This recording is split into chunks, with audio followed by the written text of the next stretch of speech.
न ही वे अपनी जान जोखिम में डालने को उतने तैयार होते हैं।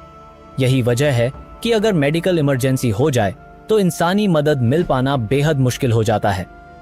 अन्नपूर्णा हिमालयी श्रृंखला का सबसे ऊंचा मेंबर है, जो अन्नपूर्णा मासिफ नामक पहाड़ी का हिस्सा है।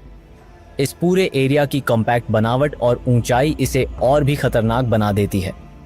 जब आप यहाँ चढ़ाई करते हैं तो ये पहाड़ आपके हर कदम का इम्तिहान लेता है, मानो अपनी ही जमीन पर किसी बेगाने की तरह महसूस कराता हो। 1950 तक कभी किसी ने इन पहाड़ों की चोटी को छूने की कोशिश नहीं की थी और इसकी ऊंचाई इसमें एक अहम कारण थी। अन्नपूर्णा की ऊंचाई 26,545 फीट या 8,090 मीटर है, जो इसे दुनिया की 10वीं सबसे ऊंची चोटी बनाती है।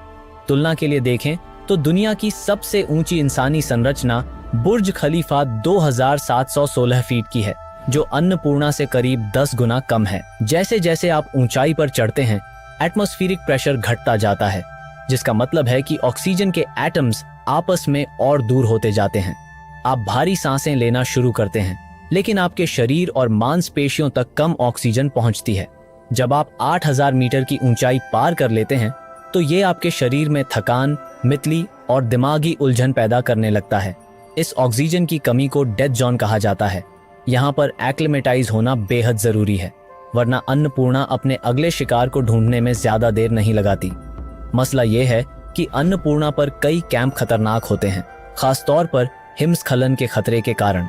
इसका मतलब है कि आपके पास एक्लिमेटाइज करने का समय भी कम होता है, लेकिन इस पर हम बाद में डिस्कस करेंगे। अन्नपूर्णा की सबसे कुख्यात पहचान इसका अनिश्चित मौसम है, जो पल भर में जानलेवा बन सकता है। यहाँ का तापमान -15 डिग्री तक गिर जाता है।